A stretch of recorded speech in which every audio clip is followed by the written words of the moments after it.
quand il sera minuit, vous me faites signe pour que nous puissions bénir le Seigneur et l'acclamer. Ok. Je vais parler juste quelques minutes sur discerner le corps du Seigneur.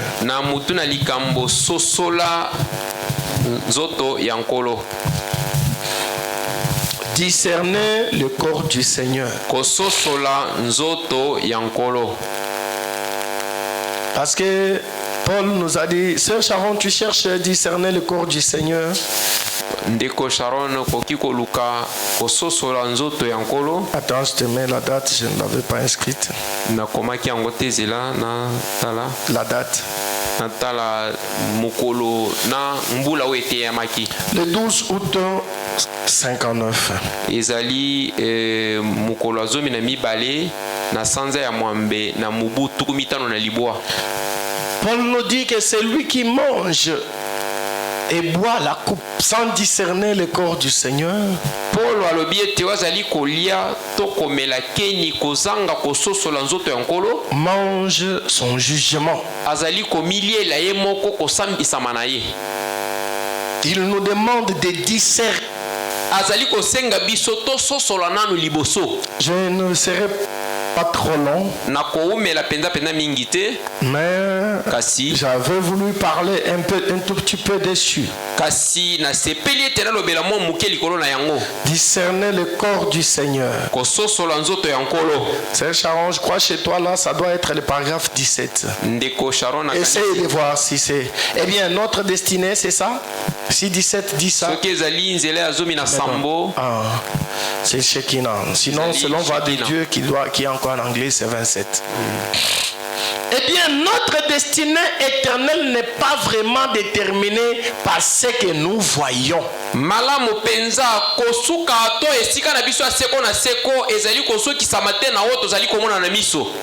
Ipai wapi tokende pona seko na biso etaleli oyo toza komona na miso te. Epai wapi tokende, epai wapi yo kokende pona seko na yo ekangameli na oyo yo oza komona na miso to oyo toza komona na miso te. Parce que nous entendons et parce que nous entendons. Bon, j'ai relis. Et bien notre destinée éternelle n'est pas vraiment déterminée par ce que nous voyons et par ce que nous entendons.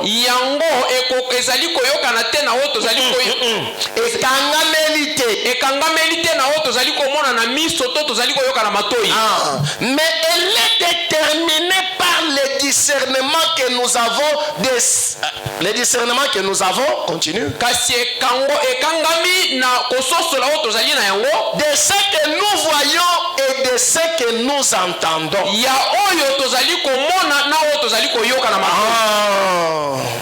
Est-ce que vous avez saisi ce que fait Madame dit? Notre destinée éternelle n'est pas liée à ce que nous voyons ou à ce que nous entendons. Mais notre destinée éternelle est liée au discernement que nous avons de ce que nous avons vu ou de ce que nous avons entendu. Comment avons-nous discerné cela? Notre destinée éternelle est liée à ça.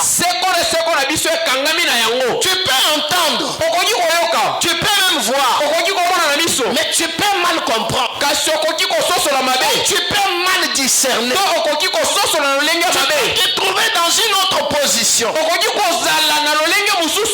que ce que tu as entendu, c'est la vérité.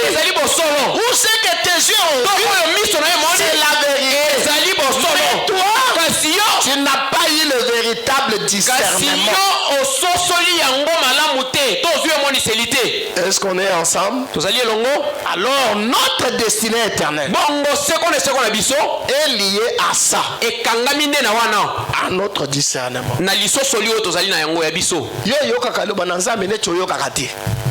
Tu entends la parole comme si tu n'entends pas. Tu entends la parole de Dieu comme toute parole. Et quand tu côté, et bien le côté Ça entre par ici, ça sort ici. Tu ne prends pas le discernement. Ça c'est Dieu qui m'a fait grâce. Tu entends, tu sors. Ta destinée éternelle ce qu'on a yo n'est pas liée au fait que tu aies entendu, mais est liée au discernement que tu as de ce que tu as entendu. Le discernement de ce que tu as vu. C'est comme Frère Branham l'a dit. Comme notre frère Sylvain l'a chanté. Quand tu regardes, qu'est-ce que tu vois? Tu peux regarder et voir, mais il faut avoir le discernement de ce que tu as vu. Et ce discernement-là, notre destinée éternelle en dépend. Est-ce qu'on peut me donner un amen? Amen. Mais beaucoup de gens manquent le discernement. Le discernement des choses le meilleur.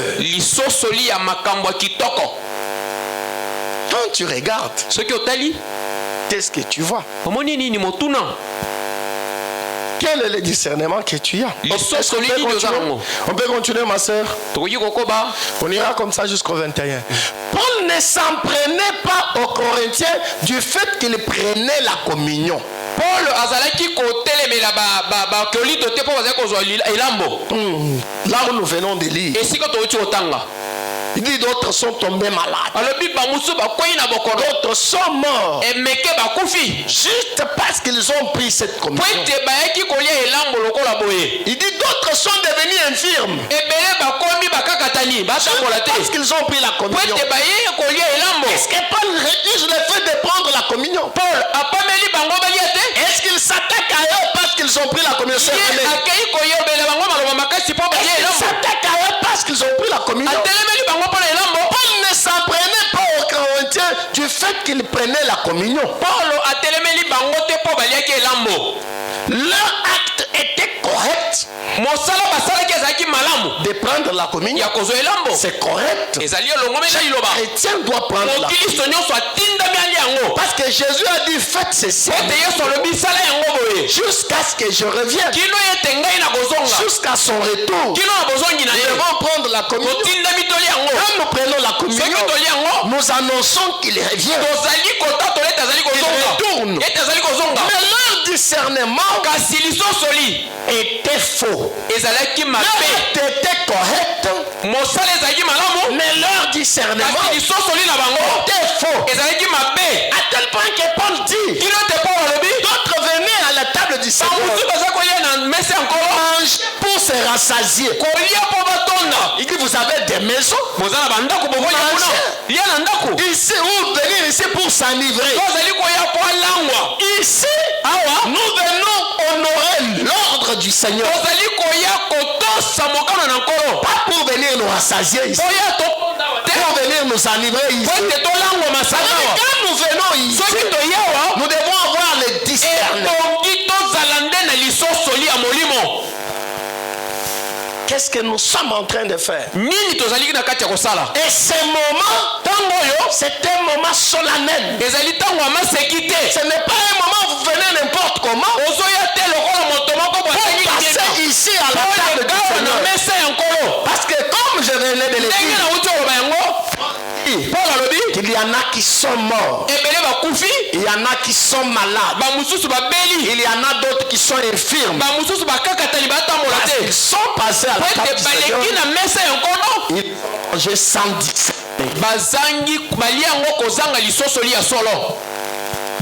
Et cela a créé des ennuis. Quand nous passons à cette table du Seigneur, c'est pour que cela nous apporte les bénédictions. Amen. Amen. Nous venons ici. C'est la traversée de l'année. Nous la prenons comme Israël prenait sa part. Nous devons la prendre prendre dignement ebongi toliango na limiemia et avec discernement. pe na lisosoli Et implorer la bénédiction de Dieu pour nous sur l'année qui commence. obelela bongo lipamboli na nzambe mpo na mbula ezali kobanda. Est-ce que vous me suivez attentivement? olandi na bokebi Est-ce que vous me suivez? bozali kolanda. Donc l'acte de venir prendre la communion, mosala ya koya kolia elambo c'est correct. elongo bani malamu Mais le discernement aussi kasi lisosoli mpe doit être vrai. ebongi ezala bosolo. Quand on vient pour prendre, ntango toye mpona kolia on doit avoir et le discernement ebongi tozala na lisosoli et être digne. mpe tolongobana na liloba na nzambe. Ne pas le prendre indignement. kolia yango te bongo kozanga kozala malamu Kozanga kokoka. kokoka. En effet, na kotala prendre les soupers du Seigneur, kolia elambo ya nkolo c'est le commandement du Seigneur. ezali etindia ya nkolo ye moko. Comme je venais de le dire, ndenge nauti koloba c'est le Seigneur qui nous commande. ezali nkolo atindiki biso na makasi. Et frère Branham dit, ndeko Branham malobi c'est parmi les 3 actes matériels que le Seigneur nous a donnés. ezali na kati ya misala misato ekokisami oyo nkolo asili kopesa biso. Ya nzoto nkolo apesi biso. dans notre religion, na bosambeli na biso tozala na bikila kilate. toza na bisala sala te.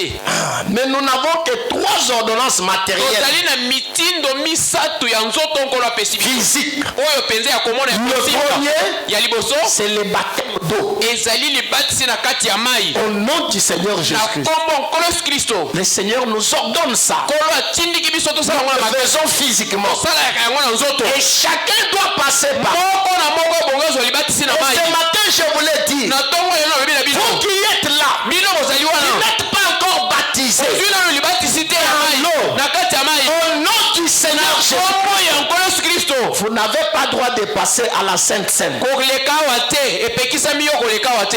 Est-ce que vous pouvez me dire un amen? amen. Vous n'avez pas droit de passer. oza na makoki te ya koleka awa. Il y a beaucoup de gens qui viennent à l'église, ebele bayaka losambo qui s'attachent à l'église. akangami na losambo Il fait des années, asali bambula ebele puis finalement nous oublions même. tobosali mpo ayebani na paster Est-ce qu'il était baptisé? azwa libatisi to ayebi On te. confond que non, c'est un frère baptisé. tozobenga ye ndeko azwa na libatisi te. tozobenga ye na ndeko. Non, oza na ndeko na biso te. tu n'es pas encore notre frère. Quand tu n'es pas encore baptisé, même le baptême d'eau, tu ne l'as pas pris. Tu n'es pas, libatisi oyo ya mai ozwi yango nano te. tu n'es pas notre soeur. ozali ndeko na biso ya mwasi te. Est-ce que c'est clair? ezali polele. Et j'ai vu beaucoup de gens faire ça namona mokengeli yango na bato ebele kosala bongo dans de grandes églises. na masambo minene. Et finalement, ce sont des escrocs. Ils finissent par escroquer les gens. sukaka na koyiba bato bambongo Des choses compliquées. kosala makambo ya milinga bilinga. Pourquoi? mpona nini? Ils étaient là. J'ai connu un autre, il a été même chauffeur du pasteur. mosusu azalaki kokumba mokengeli na mutu Dans une très grande église. na losambo munene. Il est venu à l'église comme technicien. aye na losambo lokola moto abongisaka banzenze. Et puis il a rangé. afofile akei. Au fin de compte, il est devenu même chauffeur du pasteur. suka akomi mokumbi C'est mutuka un mokengeli. une personne très très proche. et très marquante. ayebani asali succès na losambo. Bien aimé, il n'a jamais pris le baptême. balingami na ngai atikala kozwa libatisi ata mokolo moko te. Et finalement, suka escroquerie sur escroquerie. koyiba na lukuta kati na ye. Quand on découvre la vie, ntango bayebi bomoi na ye on commence à introspecter. babandi kolandisa malamu bomoi na ye na nsima. On se rend compte que le monsieur, même le baptême, il ne l'a jamais pris. baye koyeba ete ata libatisi oyo ya mai oyo atikala kozwa yango te. Est-ce que les bien-aimés, mes collaborateurs, vous saisissez la chose? amen. Mes collaborateurs, vous saisissez? baninga na mosala bozali koyoka. Vous devez veiller sur ces choses, c'est aussi votre rôle. Ne laissez pas ça au pasteur. bosenzela na makambo wana tuna bandeko oyo baye eske ozwa libatisi soki azwi te kobatisa ye. Asi na mona makambu na makambu. Bozala na bokebi. amen. Bosepela kaka te po bomoni frère na église. Po bomoni sœur na église. Bozala na ekenge. amen. Toyokani ba bien-aimé. soyez prudent. Ceux qui travaillent avec moi, est-ce que toyokani? amen. Soyez veillants. bosenzela. Ne laissez pas seulement au pasteur. Non, mais pasteur, mais c'était toi. Non, non, non. Nde. Le contact avec les gens, c'est vous, ce n'est pas moi. amen. Vous devez vous rassurer que c'est frère et chrétien. Amen. Vous devez vous rassurer qu'il a déjà pris son baptême. Frère, tu as déjà pris le baptême? c'est important. Frère, nous te voyons au milieu de nous. C'est comment? Tu as cru depuis où? C'était comment? C'est pas un péché. Quand vous vous rencontrez, vous parlez de quoi? Eza expérience, eza mabete kotuna ndeko. En fait, vous parlez de quoi? Frère, tu as cru quand? Ondima wapi? Tu as cru comment? C'était comment? Nani apeso libatisi na Et elosambo puis nini? toi, tu partages, tu donnes aussi ta version. Yo pe oyebisi ndengo zo libatisi ndengo Lui aussi, sango. il dit sa version. Ayebisi ndenga zalaki. Et vous vous découvrez ainsi de suite. Bozali koyeba na bomo ya Bokristo. Est-ce que c'est clair? Amen, c'est clair. Hein? Boye. Ah, sinon, vous êtes avertis. En effet, prendre le souper du Seigneur, c'est le commandement du Seigneur. Mais le prendre indignement, sans discerner le corps du Seigneur, c'est là que réside la faute. Amen. Dites Amen. Amen. C'est là la faute. La faute n'est pas de prendre. Prendre, c'est le commandement du Seigneur. Mais le prendre indignement, c'est là que réside la faute. Alors je disais que le Seigneur nous a donné trois obligations matérielles. Le baptême d'eau, du Seigneur Jésus. Le deuxième ordonnance, c'est prendre la communion ou la Sainte Seine. Le troisième ordonnance, qui a été souvent négligée dans des églises même mais que le message de Branham a ouvert les yeux à c'est le lavage des pieds. Amen. Quand moi j'étais tout petit, il n'y a que les branhamistes qui se lavaient les pieds. Aucune dénomination ne se lavait les pieds. Et pourtant c'est dans la Bible.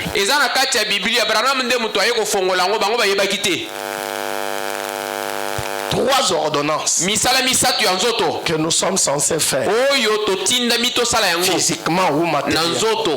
Ces chrétiens prenaient la communion. Écoutez. Écoutez. Ces chrétiens prenaient la communion. Mais ils ne vivaient pas la vie. Le christianisme, c'est une expérience et une vie. Sharon retourne 19. Ces chrétiens prenaient la communion, mais ils ne vivaient pas la vie. Allons-y. Le christianisme, c'est une expérience et une vie. On avance. Et tu y as pris ton baptême d'eau. Au nom du Seigneur Jésus, tu es candidat à la Sainte Seine. Mais il n'y a pas que ça. Le christianisme, ce n'est pas le fait d'être baptisé dans l'eau. C'est une expérience chrétienne et une vie chrétienne. Et il prenait la communion. Il se disait chrétien, mais pas la vie chrétienne.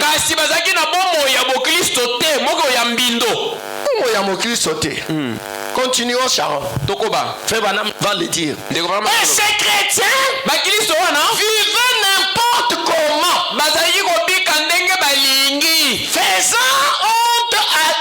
vivaient n'importe comment, faisant honte à leur profession.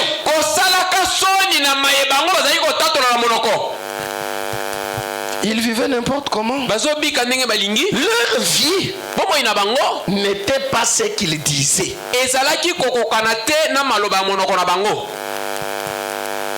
Est-ce que vous avez nangai? Je vois comme si vous ne suivez pas.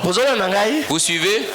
Donc, c'est lui qui vient ici, qui doit passer ici pour prendre la communion, doit avoir le discernement du corps de Christ et il doit être digne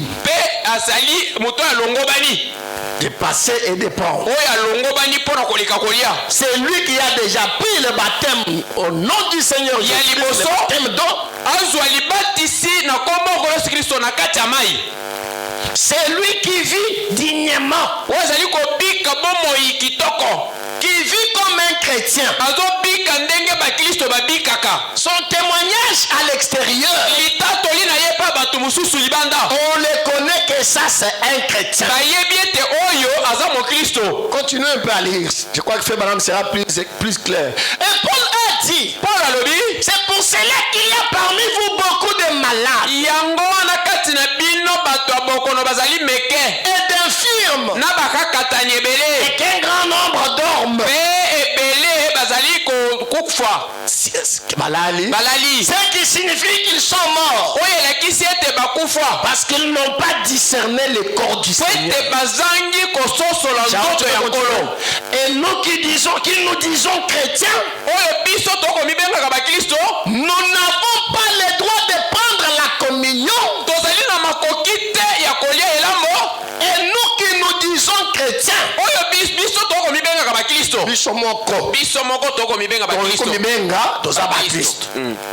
Frère Lambert, moi je suis un chrétien.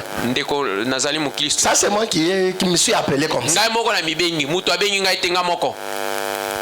Est-ce que vous me suivez? Amen. Est-ce que vous me suivez? Amen. Nous qui nous nommons chrétiens, nous qui nous disons que nous sommes chrétiens, voyons, nous n'avons pas le droit de prendre la communion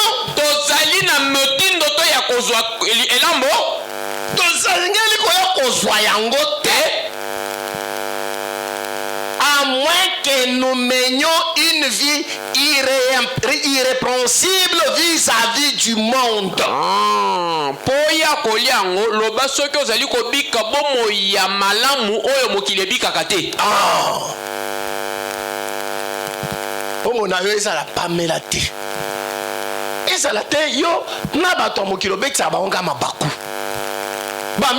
Est-ce que ouais ça frère?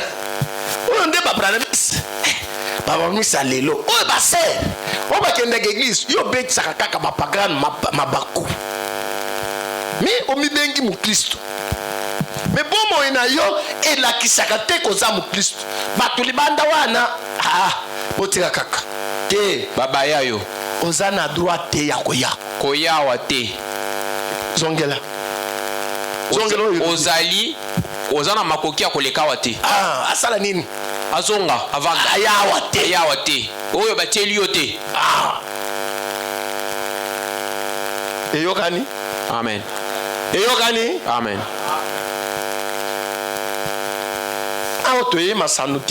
Ici ce n'est pas léger. Il y a une puissance ici. Il y a une puissance qui peut te bénir. Il y a une puissance qui peut te maudire ici dans cette nourriture.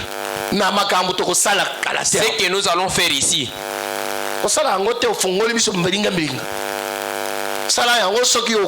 Ne viens pas avec légèreté. Pose-toi la question si tu es vrai chrétien. C'est clair? C'est clair? Parce que chacun de nous, nous avons obligation de vivre comme des chrétiens pour le monde. Ça c'est une responsabilité. Je connais un frère de cette église. Il se croise des fois avec des grands du monde et des grands de ces pays et tout ça. Des fois on peut chercher à lui faire des problèmes. Moi je suis chrétien. À d'autres même il va plus loin et dire moi je suis branhamiste. Ça veut dire que je suis sévère de sévère. Vous savez ce que c'est qu'être un branhamiste.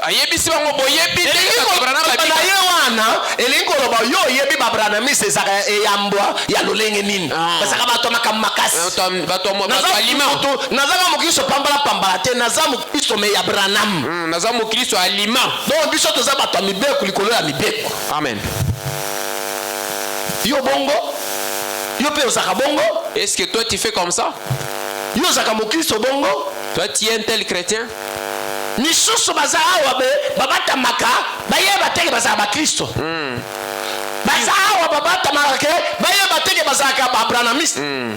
Acclamons d'abord le Seigneur Jésus pour la nouvelle année qui vient de commencer.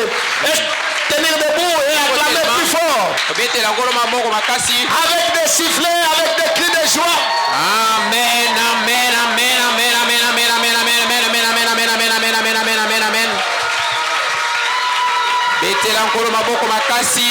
Beta maboko tokoti mbule ya 2026, tokoti 2026.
Seigneur soit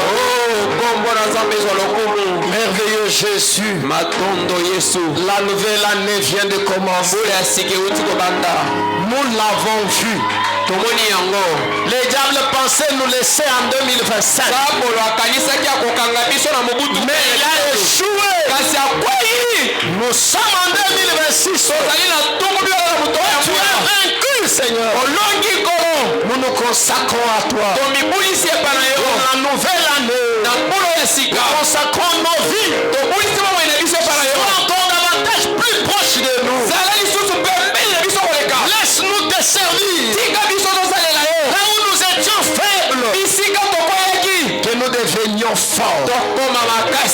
Bénis nos âmes. Bénis nos cœurs. Bénis nos vies. Bénis nos maisons. Bénis nos entreprises. Bénis nos activités. Bénis tout. Nous nous abandonnons à ta grâce souveraine. Cela est notre première prière.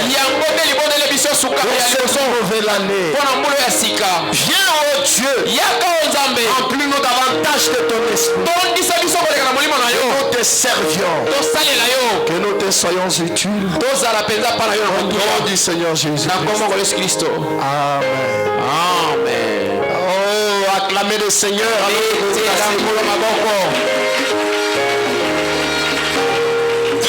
Vous pouvez vous asseoir. Je peux continuer avec mon message. Vous les frères qui continuent à venir en retard, ce n'est pas bon. Faut avoir l'habitude de quitter. Bandeko ozali koya na sima tango ezali malamu te yekola koya liboso na tango ezali malamu. Vous venez, on a déjà entamé le message. Vous allez passer à la scène sans savoir même ce qu'on a dit. Okoleka na elambo yebite soki to bandela ki wapi to to kende ndenge ni. Ata yo moko. Oye na katikati ata yo moko. Prochainement, faites l'effort de respecter le. Nambulo ya sika to sala makasi ya koya liboso na tango. C'est Sharon, redonne-moi au début. Ndeko Sharon zongi sanga esika na zalaki. Grave.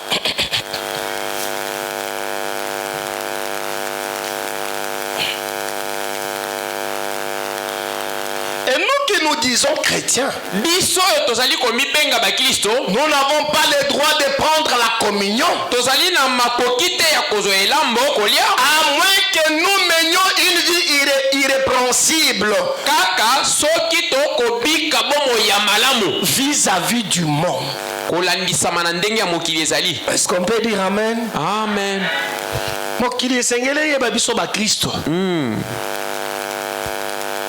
Ah, on a un frère en Christ. Ah, il y a un frère. Ah, on a sœur. On a sœur en Christ. Ah. Nous n'avons pas le droit. Nous n'en avons pas le droit. La communion, c'est pour ceux qui vivent correctement. Comme un exemple du christianisme. La communion, c'est pour ceux qui vivent correctement.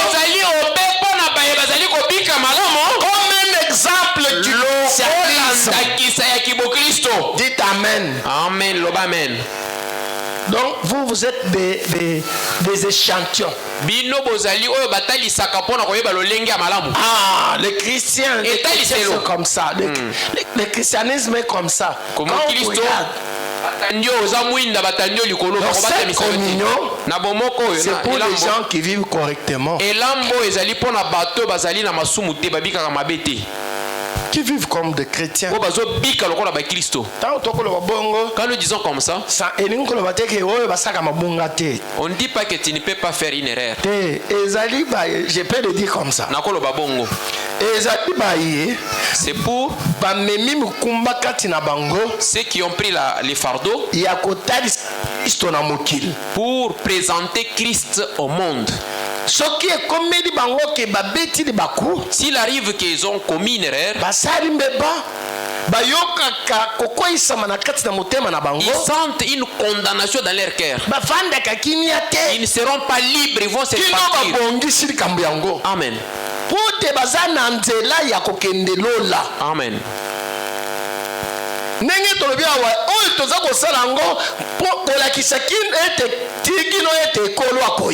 Amen.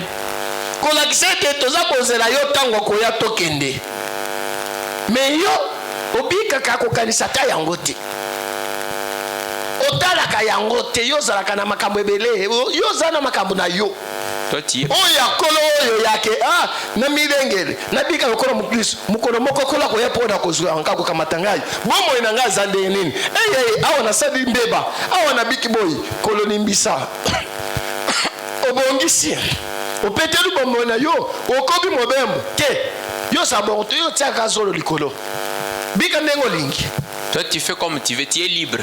Sikoyo tango ekomi sikoyo mukolo awa to ya kosala. Quand nous venons ici, yo wana yena démarche te awa za ya démarche te awa za ya révérence awa makambo ya kotalisa ndenge oyebi kotambola te. Ici c'est limemia botosi bobangi parce que awa bomo ezali liwa pe ezali. Ici il y a la vie, il y a aussi la mort. Est-ce que c'est clair? Zali polele? Est-ce que c'est clair? Za polele? Commencez à vivre comme chrétien. Bika lokola mukristo. Ayez le fardeau de vivre comme chrétien. Zala la mokumba ya ko bika ndenge mukristo bikaka. Même quand tu faillis, atako kwei, tu te relèves. Otelemi. Tu as les soucis. Ozala na dans ta vie. Ozala mutungisi. De vivre comme chrétien. Ya ko bika lokola mukristo. Tu te bats. Ozali ko bunda. Tu pleures pour tes péchés, tes fautes, tes erreurs. Tu pleures pour t'arranger. Tu demandes la grâce de Dieu. Seigneur, pourquoi moi je suis toujours ça? Tu as ce travail-là de l'âme. Le travail de l'intérieur.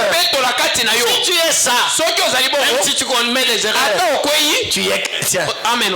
La communion est pour toi. Est-ce que c'est clair? Est-ce que c'est clair? Mais si tu es m'enfou. Même si tu es frère, laissez-moi. Ne venez pas en tout cas. Bien aimé, tika. Molingami ne venez pas.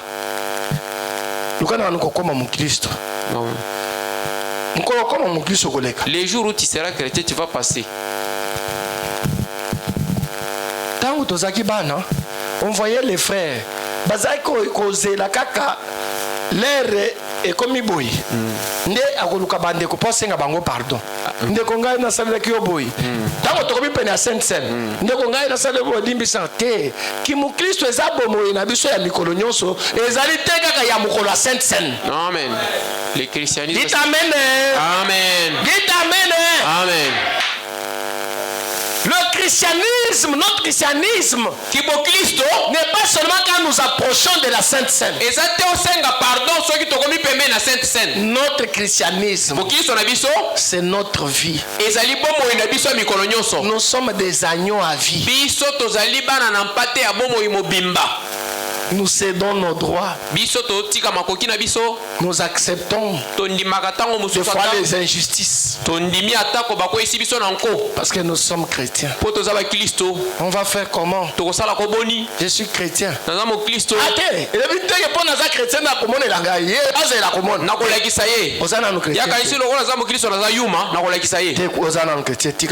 Tu n'es pas encore chrétien. Laisse. Amen. L'agneau perd ses droits.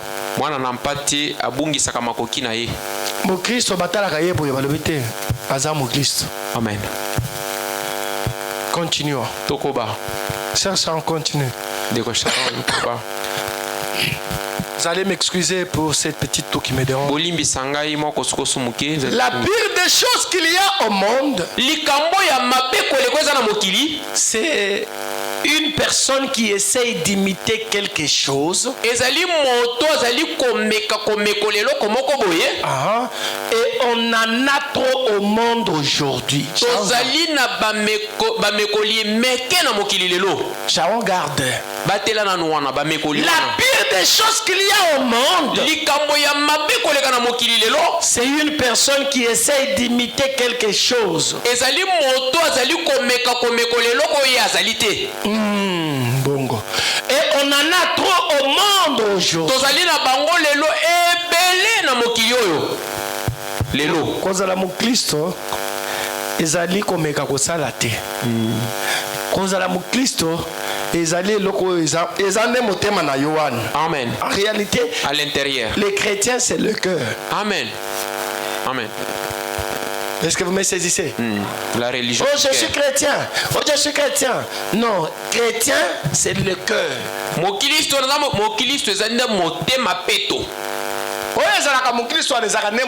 Amen.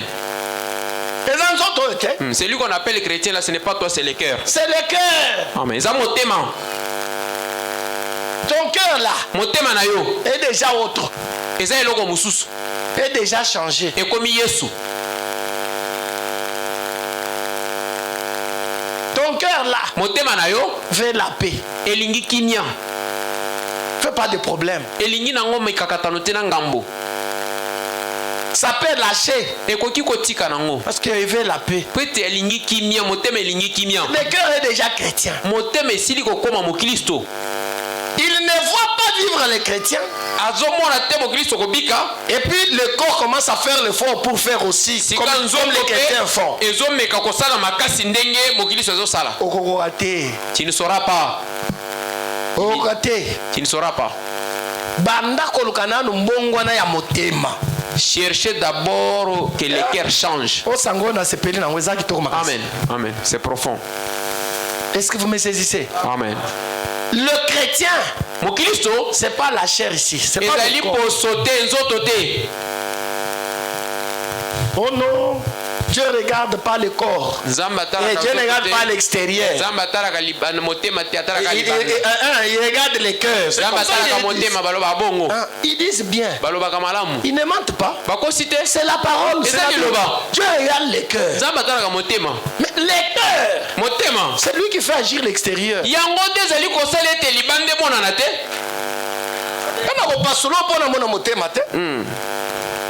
Makamboza na motema ne motema ebimisaka we mona na kalibanda soki olobi maloba elakisi ndenge motema no ezali toto mona ya libanda na nde bongo nde motema eza. Amen. Mutu ana za motema mabe yo so fongoli mutu moni motema mabe na tuni bino ezali ko so fongola mutu moni motema mabe eza couleur ni eza vert noir couleur eza madwana noir motema na eza noir. Il y a un rouge, le colère est rouge. Comme si il y a un rouge macasse. Comme si il y a un des amours mouines. Il y a un rouge macasse. Mais au monde, il y a un thème à bénir. Par les actes. Si Makamozo ça liba. Amen. Na misala na misala. Makamozo ça liba. Misala ndezola kisa ndenga zali. Il y a un thème à bé. Ah, ça comme thème à bé. Misala na ye. Mais trop pas sur le thème, tout le monde thème. On ne va pas l'opérer. Motema. Les cœurs. Motema nangai, motema nangai, les cœurs, motema nangai, elingi yo kaka, oh motema. Zoé Mwamba Yayembi, le plus grand don que Dieu puisse faire à un homme, ce n'est même pas le Saint-Esprit, mais c'est une âme prédestinée. Motema, mon cœur, motema papa, mon cœur, motema, motema na yo. Yayo yabon. Ton cœur est comment? Ton cœur est comment? Les gens essayent d'imiter.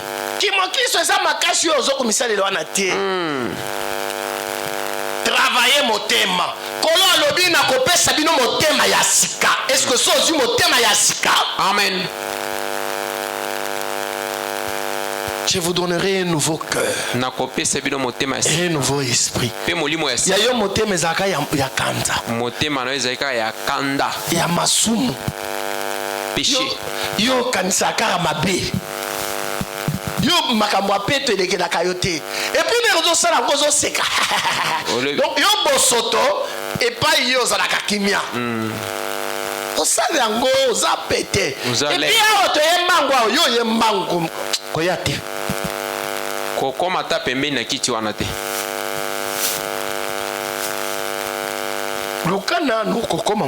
Cherche d'abord à devenir un vrai chrétien. Amen. C'est un fardeau.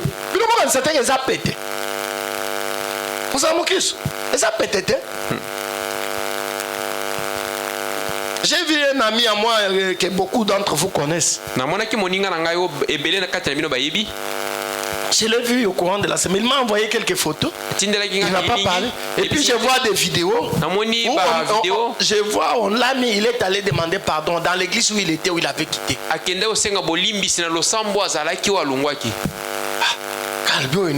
J'ai dit que ça c'est quoi? Mais j'ai compris.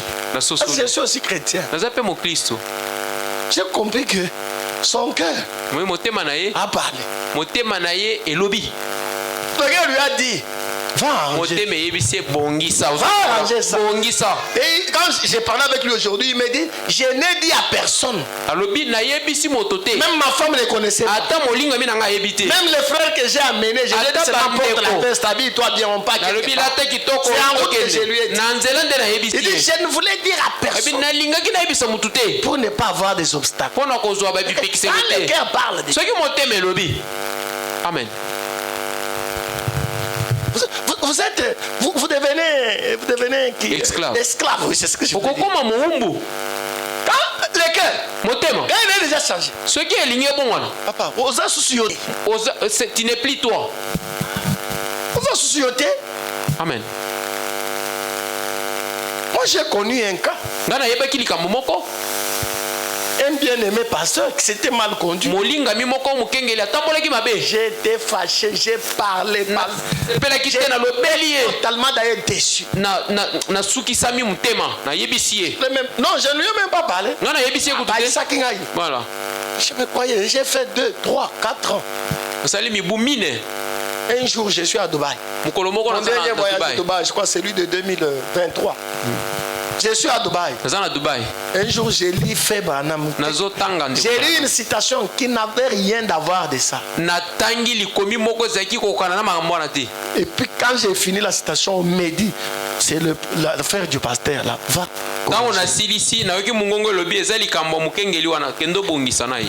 De toute ma vie, je n'avais jamais pensé que Dieu me reprocherait ça un jour. Je croyais que j'avais moins raison. J'étais totalement déçu. Dieu m'a gardé environ 3 ans. Un jour, un bon jour. Très loin, hein? Mais dit rentre à Kinshasa. Va arranger. Fais Dan, je n'étais pas avec toi quand j'ai arrangé ça. Je suis revenu vite. Les cœurs. Quand il parle, quand il est dimanche, nakosi papa aussi on était na liete wana zoloka papa pesa ngama mbongo na tia na poche mais là motema elobi osangi kimia okomizoba oyoki ondire mokili ezosuka lelo okomizoba papa oyoki neti mokili ezosuka lelo mabolongo ekomi osala boy nini motema eza susu yo te. Ton cœur n'est plus toi. Amen. Quelqu'un est ici. Amen. Quelqu'un est ici. Amen. Si ton cœur est comme ça, tu es déjà sur la bonne voie. Amen. Amen. Tu es sur la bonne voie. Tu es digne de passer et de dire Seigneur, aide-moi dans la marche. Je vais atteindre le bout. Mais ce qui est makamwa bongo est comme la kayote. Zélam. Zélam de konangai. Patientez d'abord, patientez. Même si tu as fait beaucoup d'années sans manger. Zongela l'expérience. Recommence. Est-ce que je suis clair? Amen. Parce que si tu manges indignement, papa, motemoyo. Et quoi y'a kolobelo même pour moi sinayo. Amen. Tete, n'engo lobela ki moi sinayo wana yango. Izamabe. Senga et pardon. Menga boy. N'engo lobeli moi sinayo wana yango te. N'engo lobeli mobali na yo yango te. Ti o kende ko bongisa. Tala motema to sana ngo posa. Amen. C'est ça l'équerre que nous cherchons. Mais bato ebele bazo mekola. Branham malobi ebele na mokili. Frère Branham dit que la majorité imite. Il faut une imitation. Continuons. Tokoba. Les pires des choses qu'il y a au monde, c'est une personne qui essaie d'imiter quelque chose. Et on en a trop au monde aujourd'hui. Est-ce que c'est les prophètes? Amen. C'est les prophètes. Amen. On en a trop.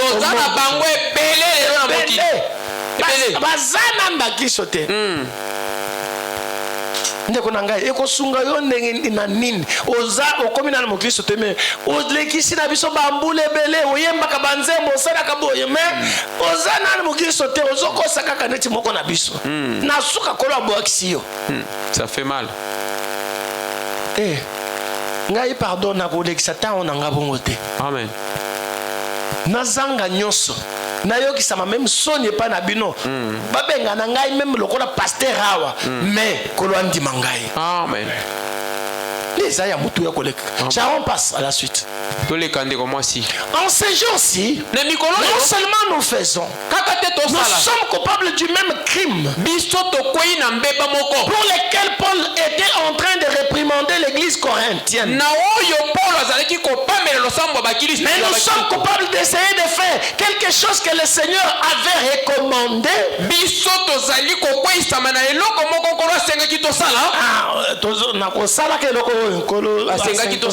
Sans discerner le corps du Seigneur. Et le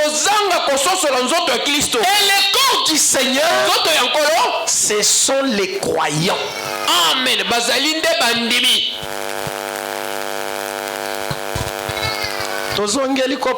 Il y a une délivrance totale dans les Nous rentrons principes. dans les thèmes de la délivrance totale avec les principes. Discernez le corps du Seigneur. Quand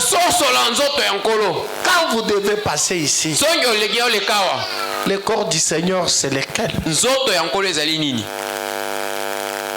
Le corps du Seigneur, c'est moi, ton frère. Amen. Le corps du Seigneur, c'est ta soeur qui ne s'habille pas bien. C'est ton frère là qui n'a pas de moyens. C'est ça le corps du Seigneur. Mais est-ce que toi tu discernes que c'est le corps du Seigneur? Dimanche, on était parti à l'orphelinat, moi et Fé Lambert et quelques bien-aimés.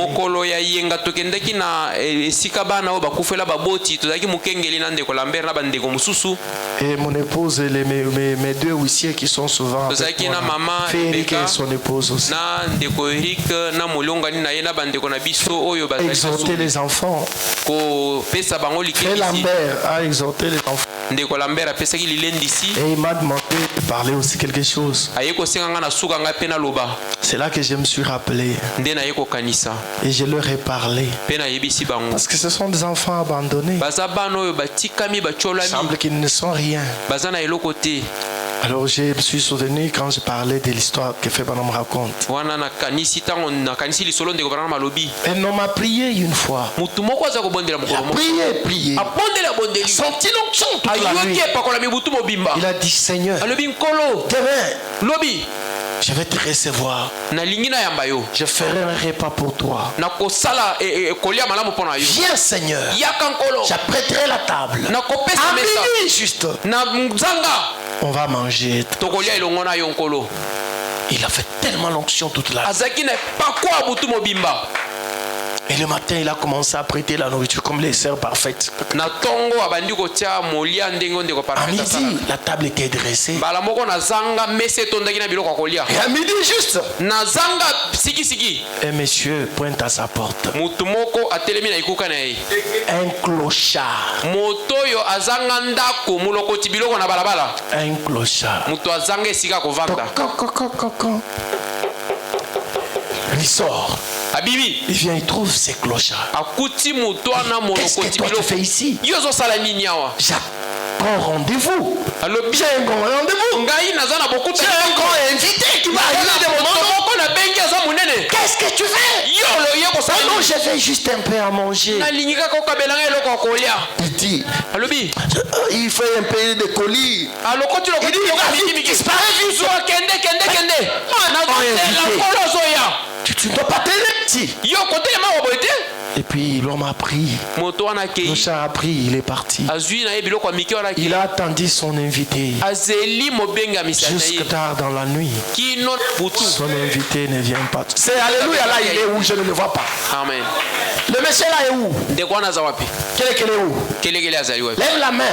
Tu es caché, je t'ai cherché depuis longtemps. Il faut te mettre de façon à me communiquer, il faut être là. Il a dit, Seigneur, Pourquoi tu m'as fait ça? J'ai comme l'impression que c'est gênant. Seigneur, pourquoi tu m'as fait ça? On ne s'était pas convenu comme ça. On s'était convenu. Tu viennes. Que tu viennes qu'on dise. J'étais assis à la table. Elle était prête à midi juste comme ça. Seigneur, tu ne m'as pas honoré. Seigneur, tu n'es pas venu. Le Seigneur a parlé. Le Seigneur lui dit, non mais je suis venu. À midi, je suis venu. Tu es venu, Seigneur? Non, tu n'étais pas venu. Non, j'étais venu. À l'heure exacte. Comme nous nous étions convenus. L'homme réfléchit. Il se rend compte qu'à midi, il a reçu une seule visite. C'était un clochard. Alléluia. Il se rend compte. Il a manqué le Seigneur. Amen. C'est clochard. Était Dieu. Discernait le corps du Seigneur. Amen. Quand tu passes, il faut discerner le corps du Seigneur. Le corps du Seigneur. Jésus dont tu parles. Mais c'est ton frère. Alléluia.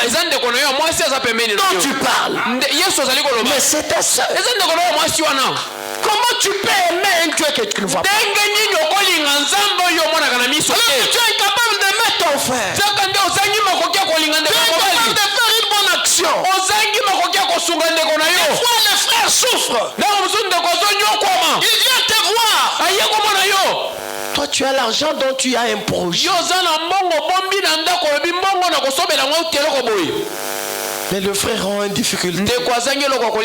Tu as plié ça. Il dit non, je ne donne pas, frère, j'ai pas l'argent. Et pourtant tu as l'argent. C'est quoi en français on dit j'ai pas d'argent. C'est comme ça. J'ai pas d'argent. Oui, et je n'ai pas de l'argent. Après l'allégation. Qu'est-ce qui est que j'ai l'argent mais c'est pas à autre chose. J'ai pas d'argent. Tu dis j'ai pas d'argent. Tu utilises ton bon français. Je n'ai pas d'argent. Non mais j'ai pas menti. C'est l'argent que je sais pour la bénédiction consiste dans le sacrifice. Et laissez-moi vous dire, Dieu m'a aidé dans cette petite église. Mon secrétaire peut-être il les connaît un peu mieux.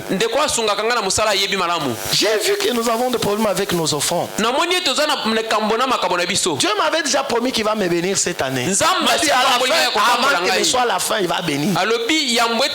Et j'avais des difficultés, mes travaux, tout ne marchait pas. Finalement, vers, je crois, le mois d'octobre, quelque chose comme ça, j'ai découvert que les offrandes, comme vous les donnez là, ça ne tient pas les. J'ai dit, moi, je dois supporter l'église. Je ne dois pas compter sur vos 1000 francs, vos 500. S'il faut mettre $100 dans les corbeilles, je mets $100. S'il faut mettre 50, je mets. Je n'attends pas d'avoir de mettre 20 000, 10 000. Même ma femme, quand elle me demande, je lui donne, elle s'étonne, elle dit, oh papa, j'ai compris qu'il faut donner. Je vais être le premier sponsor. Papa, quand j'ai commencé, la porte est ouverte. Je vous dis au nom du Seigneur, je suis votre pasteur.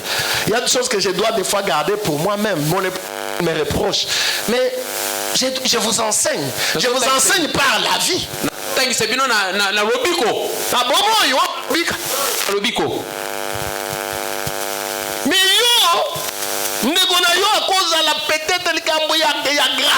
ton frère perd un problème.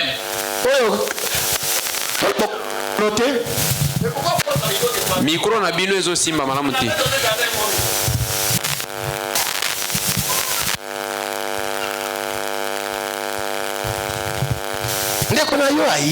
Ton frère est venu. Il a un problème, il a des problèmes. Toi, tu as l'argent que tu as caché pour quelque chose. Non. Mon frère, j'ai pas d'argent. Laissez-moi vous dire, le Seigneur a dit, il y a le bonheur à donner qu'à recevoir. Et c'est la vérité absolue. Il y a notre frère là, je vous ai toujours parlé. C'est son secret à lui. Lui donner, c'est pas un problème. Donner au Seigneur. Quelque chose que je ne peux même pas vous le dire. Mais lui-même quand il le fait. Papa, pasteur, même si Dieu lui a donné, il va pas regarder. Pasteur,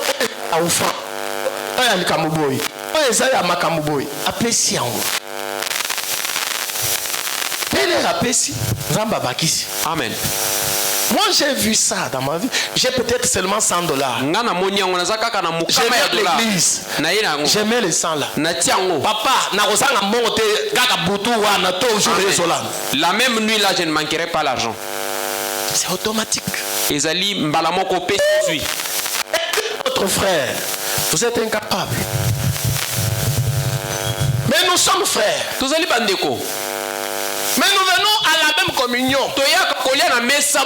J'ai dit une chose. Cette pâte, quand nous l'avons faite, nous avons fait une seule boule.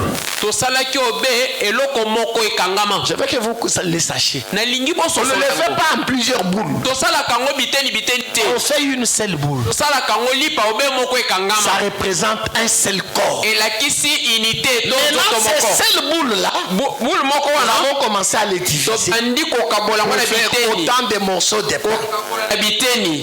Quand nous venons et manger, donc nous disons que nous sommes une boule. Nous sommes un seul corps. Et toi, tu es le même corps avec ton frère. Tu ne sais jamais l'aider. Parce que tu as connu que ton frère, tu as déjà discerné. Notre destinée éternelle, comme nous l'avons vu au début, c'est notre discernement. Et ce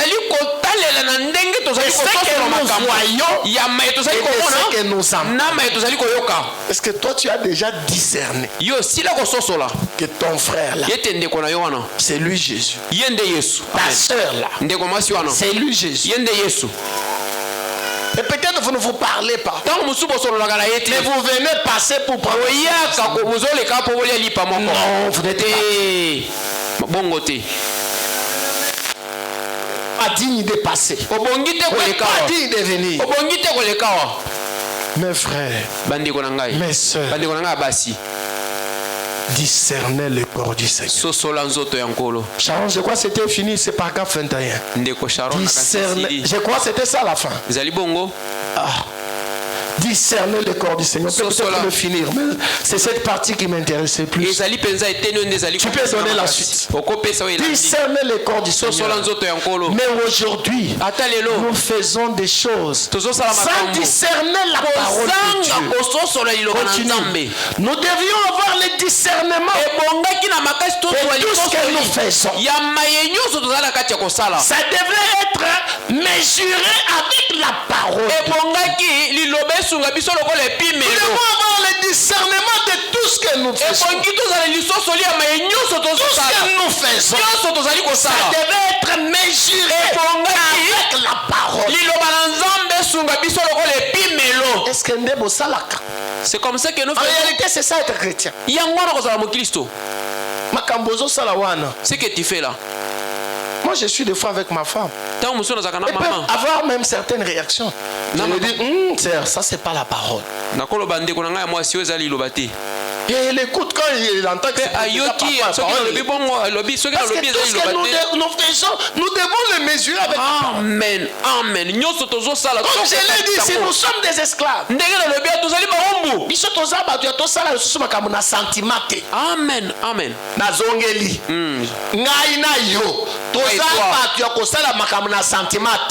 Amen. Nous n'allons pas faire des choses selon notre sentiment. Biso même nazui kanda nazongi pa ekolo Seigneur nazui kanda na likamboyi sunga ngai nazonga normal akoko za la boyité. Amen. même na zikanda bozawa Amen. bozawa c'est na sabu Kristo nyonso tozo sala to mesurer bobika ka bongo c'est ça la vie chrétienne. Amen. Amen. Vous êtes ici? Vous allez avoir. Amen. Bobika ka bongo. Est-ce que tu vis comme ça? Yo sala ka makambo kaka na mutu na yo. Kaka ndenge yo kaneli. Kaka yo nde omoneli. Te. Ce n'est pas ça. Tout ça baptise, mon Dieu, c'est ça bongo te. Voilà, mon Kristo azali mo umbu ya liloba. Ah, ça mumbu ya liloba. Mon Dieu, c'est comme akazoba. Amen. Nini comme ça kaye zoba, eza liloba. Amen. C'est profond. Papa. C'est profond. Mon Dieu, c'est ça mutu munene te. Amen. Mon Dieu, c'est ça mutu pamba. Amen. Pourquoi on a tombé à Siri au vol monté? Aïe, et le quoi n'est pas baluka. Yewana a été sous yoga soli na makambuya tomboke. Amen. Oh, balinga minangai, beaucoup landa makamboy. Amen. Mais bien aimé, vous suivez ça? C'est de grâce. Oh, la grâce. grâce. Tu suis. Tout ce que les chrétiens font et disent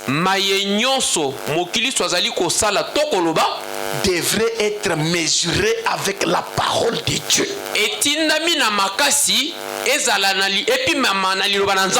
King, tu m'entends? King, hein? Tout ce que les chrétiens font et disent être mesuré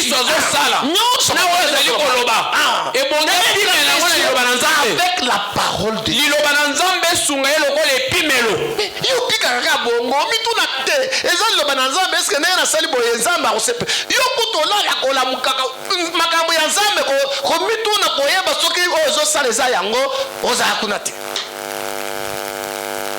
Ozalaka na yo kuna tende kona ngai obika le premier au 30 okipaka na yo te me oya église na no comité mutu akolekawa tu n'es pas dépassé, tu n'es pas encore arrivé.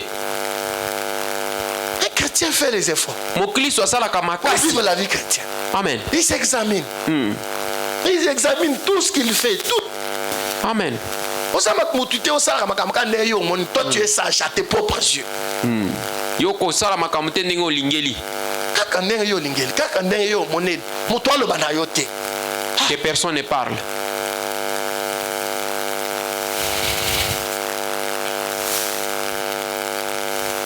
Est-ce qu'on peut se lever avant de prendre la Sainte Seine? Parler au Seigneur. Est-ce qu'on peut parler au Seigneur? Vous le voulez? Amen. Vous le voulez? Amen.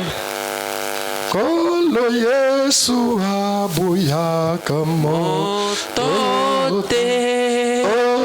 atayo zali mabende kenyonso akosenga yo solo oya epai